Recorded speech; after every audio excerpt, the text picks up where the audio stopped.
Present జనరేషన్లో youth ఫిట్నెస్కు ఎక్కువగా importance ఇస్తున్నారు. రకరకాల డైట్స్ ఫాలో కావటం, లేదంటే జిమ్కు వెళ్ళి తొందరగా బరువు తగ్గి మంచి ఫిట్నెస్ రావాలని రకరకాల ఎక్సర్సైజులు చేయటం కామన్ అయిపోయింది. కొన్నిసార్లు వాటి వల్ల చాలా ప్రమాదాలు కూడా జరుగుతూ ఉంటాయి.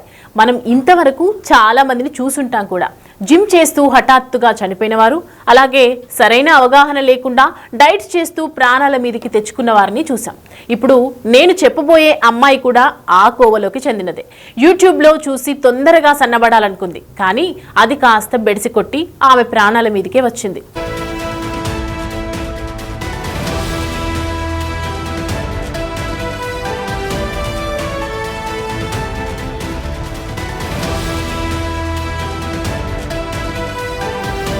కేరళలోని కన్నూరుకి చెందిన 18 ఏళ్ల శ్రీనంద అనే అమ్మాయి బరువు తగ్గాలనుకుంది. దానికోసం యూట్యూబ్లో డైట్ వీడియోలు చూసింది.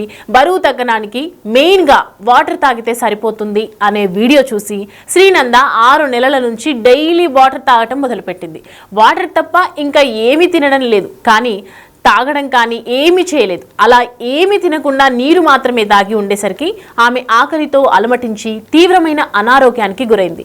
వెంటనే ఆమెను పేరెంట్స్ హాస్పిటల్లో చేర్చారు. అయితే డాక్టర్ శ్రీనంద నెర్వోసా అనే వ్యాధితో బాధపడుతుందని, తగినంత ఆహారం లేకపోవటం వల్లే శ్రీనందకు ఈ పరిస్థితి ఏర్పడిందని డాక్టర్స్ తెలిపారు. ఈ వ్యాధికి సరైన మందులు కూడా లేవని డాక్టర్స్ తెలిపారు. శ్రీనంద ప్రాణాలతో పోరాడుతూ చివరకు మరణించింది.